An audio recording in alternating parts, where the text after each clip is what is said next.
အားလုံးပဲမင်္ဂလာပါ knowledge power တွေပြီးတော့မှကြိုဆိုပါရစေဒီတစ်ခါဗီဒီယိုလေးပါပေါ့နော် mix တို့ဒါ knowledge အနေနဲ့ share ပေးမှာဘာအကြောင်းလဲဆိုတော့ဒါ brand positioning နဲ့ပတ်သက်ပြီးတဲ့အကြောင်းလေးကို mix တို့ knowledge အနေနဲ့ sharing ပေးမှာဖြစ်ပါတယ်ပေါ့နော်အဲ့တော့ brand positioning ပေါ့တော်များ marketing သမားဆိုရင်တော့ဒါ brand positioning ဆိုတာတော်မျာ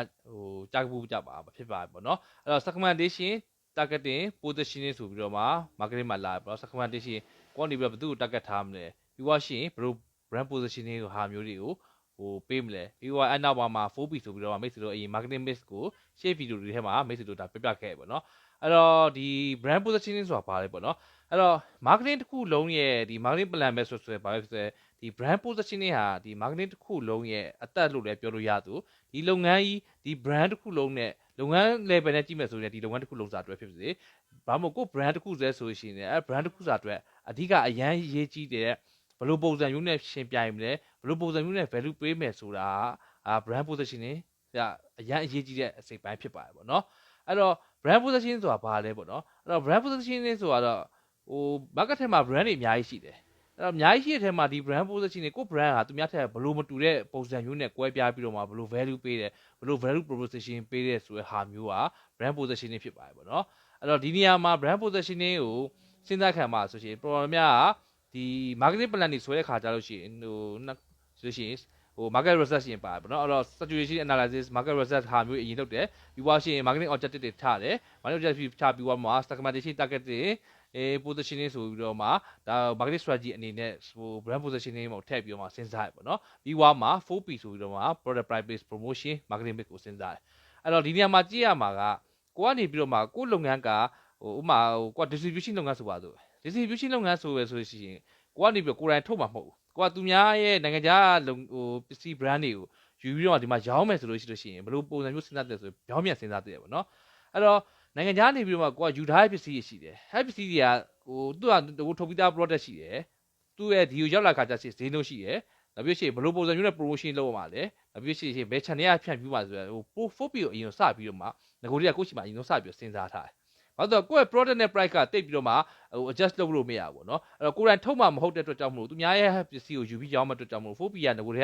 ကသူရှိပြီးသားဖြစ်တယ်အဲ့တော့ကိုရှိပြီးသား 4P ကိုပဲအရင်ကြည့်ပြီးတော့မှဟုတ်ပြီကိုဒီ 4P အရာဆိုလို့ရှိရင်ကိုရဲ့ product ကဒီ market ထဲမှာလက်ရှိထဲမှာ market growth ထဲမှာရှိနေဆိုရှင်ဘယ် positioning မှာရှိရဲဆိုတာကိုကိုကတခြား define လုပ်ရတယ်အဲ့ဒါကိုကြည့်ပြီးသွားလို့မှကိုကနေပြီးတော့ဘယ် position ရှိတယ်ရှိတဲ့ဟာ position ကိုကြည့်ပြီးတော့မှဒီ position အရာဆိုလို့ရှိရင်ဘယ်သူတွေကို target ထားသင့်တယ်ဆိုတာကိုကိုကတစ်ဆင့် 4P ကနေပြီးတော့မှpositioning ကြည့်တယ် positioning ကနေပြီးတော့ဘယ်သူတွေကို target ထားတယ်ဆိုတာမျိုးတွေကိုပြန်ပြီးတော့မှ 4P ကနေပြီးတော့ပြန်ပြီးတော့မှနောက်မြောက်ဘက်ကနေပြန်ပြီးတော့ကြည့်ရပုံစံမျိုးကိုစဉ်းစားမှာဖြစ်ပါတယ်ပေါ့နော်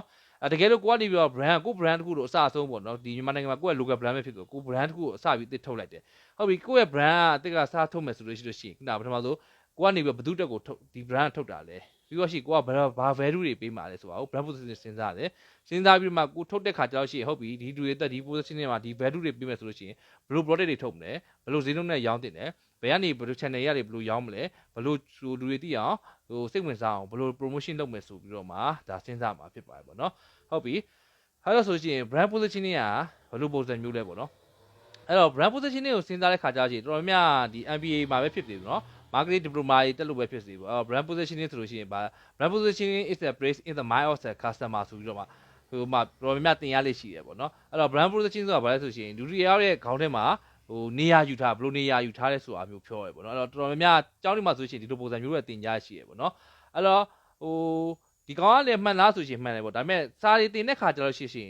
်နောက်လည်းအရင်စပြီးတင်ခဲ့တဲ့ခါကျရှင်မတဲကွဲပေါ့နော်ဟုတ်တယ် brand position ကလူတွေရဲ့ခေါင်းထဲမှာ brand ကဘယ်လိုနေရာယူထားတယ်ပေါ့နော်အဲ့ဒါတိတ်ပြီးမတဲကွဲဘူးမတဲကွဲဘူးနောက်ပိုင်းမှာတဖြည်းဖြည်းပူရနားလေလားအဲ့တော့ပုံမှန်လူတွေနဲ့ကြည့်မယ်ဆိုလို့ရှိရင်ခုနပြောတော့ဗောနော်ဟိုမှာXiaomi ဖုန်းတစ်ခုနဲ့ iPhone နဲ့ဆိုလို့ရှိရင် Xiaomi နဲ့ iPhone ဆိုပြီးတော့ခုနအတန်တစ်ခုကြားလိုက်တာနဲ့ဒီ Xiaomi ဆိုလို့ရှိရင်ကိုယ့်ရဲ့ဒီ customer တယောက်စဉ်းစားတဲ့ခါကျခေါင်းထဲမှာဘယ်လိုတန်းပြီးတော့မြင်သွားလဲဆိုတာသူ့ရဲ့ brand position iPhone ဆိုလို့ရှိရင်ဘယ်လိုပုံစံမျိုးမြင်သွားလဲအဲ့လိုဟာမျိုးက तू စဉ်းစားလိုက်တာနဲ့ဒီ brand တစ်ခုကြားလိုက်တာစဉ်းစားလိုက်တာခေါင်းထဲမှာဒီ brand ကတော့ဘယ်လိုဟာမျိုးရှိပါလဲဒီ brand ကဘယ်လိုဟာမျိုးရှိပါလဲဘာတွေကောင်းတယ်ဘာတွေမကောင်းဘာတွေဘယ်လိုဟာမျိုးဆိုစသဖြင့် brand element တွေအကုန်လုံးတွဲပြီးတော့မှ तू ခေါင်းထဲမှာတန်းပြီးတော့မြင်သွားရတယ်အဲ့လိုဟာမျိုးဆိုလို့ရှိရင် brand position ဆိုပြီးဒါလိုပဲခေါ်လို့ရတယ်ပေါ့နော်အဲ့တော့ဒီလိုမျိုးဟာကြတော့လွယ်ခေါ်လို့ရပေမဲ့marketing သမားတွေအတွက်ဆိုလို့ရှိရင်စီမံခန့်ခွဲတဲ့ခါကျတော့ရှိရင်အဲ့လိုမျိုးတွားပြီးတော့မှ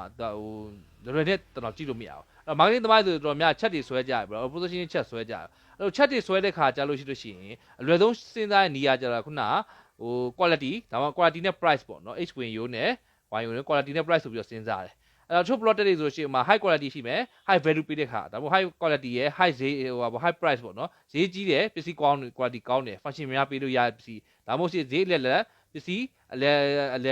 quality လဲလောက်ရှိရပစ္စည်းဒါမှမဟုတ်ဈေးနဲ့ပဲ quality နဲ့ပစ္စည်းဆိုပြီးတော့များသောအားဖြင့်ကဒီလိုပုံစံမျိုးရှိရပေါ့နော်အဲ့လိုမျိုးချက်တွေကိုဆွဲလေးရှိတယ်ပေါ့နော်အဲ့လိုဆွဲခိုင်းခြင်းမှာကိုကနေအဲ့ brand positioning ချက်ကြီးကိုဘာလို့ရလဲဆိုလို့ရှိရင်ဟုတ်ပြီဒီချက်ကြီးတွေမှာဟို marketing ကမှ run နေပဲပေါ့ဒီပစ္စည်း category မှာ run နေတယ်ကိုကပစ္စည်းအသစ်ထုတ်မှဆိုလို့ရှိရင်ဒီထဲမှာကိုက position ကဘယ်သူလဲဆိုတော့ပြန်ကြည့်ရတယ်ဥပမာဆိုလို့ရှိရင်ခုနပြောဈေးကြီးရဲ့ quality ကောင်းတဲ့ဈေးကြီးအုပ်စုရှိမယ် quality အလယ်လက်နဲ့ဈေးအလယ်လက်အုပ်စုရှိမယ် quality နှိပ်ပြီးတော့မှဈေးနှိပ်တဲ့အုပ်စုရှိမယ်အုပ်စု3ခုရှိရဆိုပါတော့ဒါဆိုရှင် price နဲ့ quality နဲ့ကိုကခွဲပလိုက်တယ်ဟုတ်ပြီ quality မြင့်နဲ့ဆိုဈေးနှုန်းမြင့်တဲ့အုပ်စုတွေရှိမယ်အမှ community တာ5ကောင်လောက်ရှိရဆိုဟုတ်ပြီသူတို့ထဲမှာဘလို့ပုံစံမျိုးတွေမတူတဲ့ attribution တွေနဲ့ပြန်ပြီးတော့မှပြန်ဆိုင်နေကြရဆိုတော့ထပ်ပြီးတော့မှ position တွေပြန်ခွဲပြီးတော့အသေးစိတ်ပြန်ခွဲလို့ရတယ်ဥပမာနဲ့ဆိုပါစို့ဥပမာကားသူပါဆိုနော်ကားသူရှိရင်အမှ Mercedes ရှိမယ်အမှ BMW ရှိမယ်အမှ Ford တို့ရှိမယ် Volvo တို့ရှိမယ်ဒီကောင်တွေကဈေးကြီးတဲ့တန်းစားထားတယ်ပေါ့နော်ဈေးကြီးတဲ့ quality ကောင်းတဲ့တန်းစားဟုတ်ပြီဒီကောင်တွေဆိုလို့ရှိရင် high quality high price ထဲမှာရှိတယ်ဒါပေမဲ့ကိုကစဉ်းစားမှာဒီကောင်တွေအုပ်စုထဲမှာကိုကနေဝင်တော့မယ်ဆိုလို့ရှိရင်ဒီ high quality high price ကရှိပေမဲ့သူတို့တူးချင်းစီမှာမတူတွေနဲ့ပုံစံမျိုး contribution နဲ့ထပ်ပြီးပြန်ခွဲလို့ရတယ်ဥပမာဆိုလို့ရှိရင် Volvo ဆိုလို့ရှိရင် safety ကိုပို့ပြီးတော့သွားတယ်စိတ်ချရ safety ဖြစ်တယ်ကွာ safety ဖြစ်တာပို့သွားတယ်ဥပမာ Ford တို့Ford ကားဆိုလို့ရှိရင်အကျန်းခံပြီးတော့မှစီစားတက်ဟာမျိုးသွားမှာလားဥပမာ BMW ဆိုလို့ရှိရင်ပို့ပြီးတော့မှပြန်ကားဆန်တဲ့ပုံစံမျိုးဟိုရမ်းဖြစ်တဲ့ပုံစံမျိုးသွားမှာလားအဲ့တော့ Mercedes ဆိုလို့ရှိရင်တော့တထေးချမ်းသာတဲ့ပုံစံမျိုးပေါ့ luxury ကိုပို့တိုက်ကိုပို့ပြီးတော့သွားမှာ Lexus တို့ပါလို့ပေါ့နော်အဲ့တော့တခါဒီတော့ရှိရင် brand positioning ကိုမိတ်ဆွေခွဲခြမ်းလေးလာရှိရင်ခုနပြောလို့ quality ရဲ့ price တွေကိုခွဲခြမ်းစစ်ကြတယ်အတားရှိသူ group တွေထွက်လာတယ်အဲ့ group တွေအုပ်စုမှာထပ်ပြီးတော့မှကိုကနေပြီးတော့မှဆွဲယူပြီးတော့မှ contribution နဲ့နော် contribution နဲ့ပြန်ပြီးထပ်ပြီးတော့ခွဲလိုက်မယ်အဲ့တော့ contribution ကသူတို့အကျိုးကျေးဇူးဘာတွေ benefit တွေပေးတယ်ဘာတွေ attribution တွေပေးတယ်အဲစပြီးတော့သူတို့ဘာတွေ value တွေ benefit တွေပေးတဲ့ဟာမျိုးတွေကိုထပ်ပြီးတော့မှခွဲလို့ရတယ်အဲ့လိုဟာမျိုးခေါ်တာပေါ့နော်အဲ့တော့ဥမာဆိုပါစို့ဥမာဟိုအချိုရည်ပဲဆိုပါတော့နော်အချိုရည်ဆိုလို့ရှိရင်ခုနကပြောလို့နော်ဟို sport drink ဟာမျိုးတွေရှိမယ်ဥမာ sport drink ဟာမျိုးဆိုလို့ရှိရင်အားသားဘက်သွားတဲ့ဟာမျိုးဆိုရှင်ဒါတော်တော် contribution တက်ခုသွားမယ်ဒါမှမဟုတ်လို့ရှိရင် energy drink ပုံစံမျိုးသွားမှာလားဒီကတက်လို့ရှိရင် energy ချီရောဟိုအားရှိသွားမယ်ပေါ့နောက်ပြီးတော့တက်ကြွသွားမယ်အဲ့လိုပုံစံမျိုးသွားမှာလားဒါမှမဟုတ်ရိုးအေးချွေလိုပုံစံမျိုးသွားမှာလားစသဖြင့်သူတို့မတူတဲ့ benefit ပေါ်မူတည်ပြီးတော့ brand positioning ရင်ကွာခြားသွားတယ်ဘာနိုင်မှာဖြစ်ပါတယ်ပေါ့နော်အဲ့တော့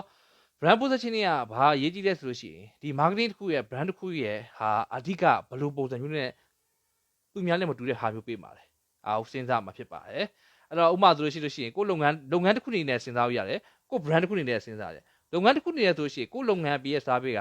ကိုကနေပြီးတော့သူများတဲ့ဥမာဈေးတက်တာအနေနဲ့ရောင်းပါလားကိုလုပ်ငန်းကိုလူတွေကြားလိုက်တာလေကိုလုပ်ငန်းသူများတက်တာပြီးသားဈေးတက်တာပြီးဆိုတာသိရပါတော့ဈေးတက်တာဆိုတော့ဒါမှမဟုတ်လို့ရှိရင်ကိုယ့်ရဲ့ဒီလုပ်ငန်းကဆိုလို့ရှိရင်သူများနဲ့ကိုလုပ်ငန်းရဲ့ service ကသူများထက်ပိုပြီးတော့ကောင်းတာဒီလုပ်ငန်းဆိုရှင်ဈေးကတော့နည်းနည်းပိုကောင်းပြိုးယူတယ်ဒါမှမဟုတ် service ကတော့အရန် share ကောင်းတာ service ကဘယ်နေရာပိုပြီးတော့ကောင်းတာလဲဒါမျိုးတွေနဲ့တွားမှာလားစသဖြင့်ကိုယ့်ရဲ့လုပ်ငန်းရဲ့ပေါ်မူတည်ပြီးတော့လေကိုယ့်ရဲ့ဒီလုပ်ငန်းရဲ့ brand position ဒီကိုယ့်လုပ်ငန်း brand ကိုကြားရခါတယ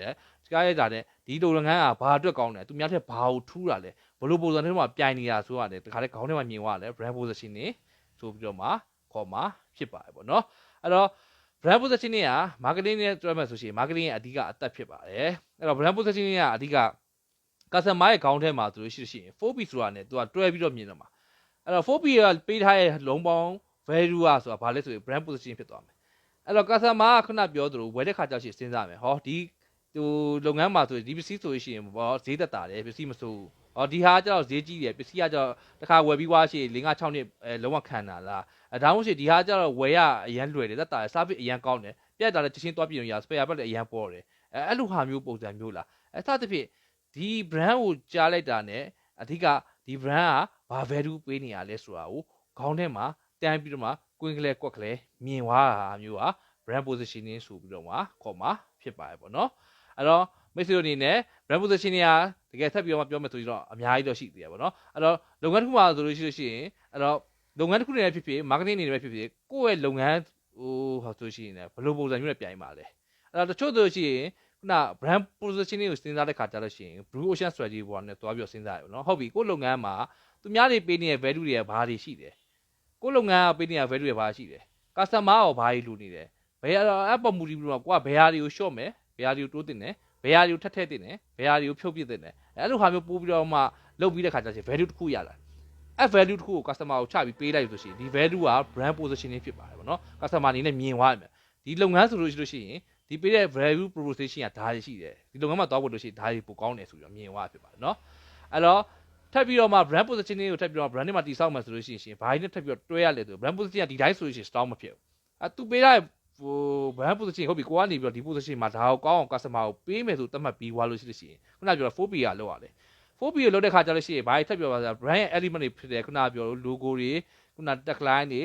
စပြီး advertising မှာပတ်သက်တဲ့ခုန brand guideline တွေစသဖြင့်ဟိုကြော်ညာမှာသုံးမဲ့ပစ္စည်းတွေ customer communication လုပ်တဲ့ exposure ပေးတဲ့ပစ္စည်းမှန်သမျှ element တွေမှန်သမျှအကုန်လုံးကိုခုန brand positioning နဲ့ကိုက်ညီတဲ့တင့်ညွန်တဲ့ဟာမျိုးတွေကိုခါလဲတွဲပြီးတော့မှသုံးရမှာဖြစ်ပါတယ်ပေါ့နော်အဲ့တော့ဒီကဘာလေးလဲဆိုရှင် brand positioning အကြောင်းလေးကိုမိတ်ဆွေတို့ဒါ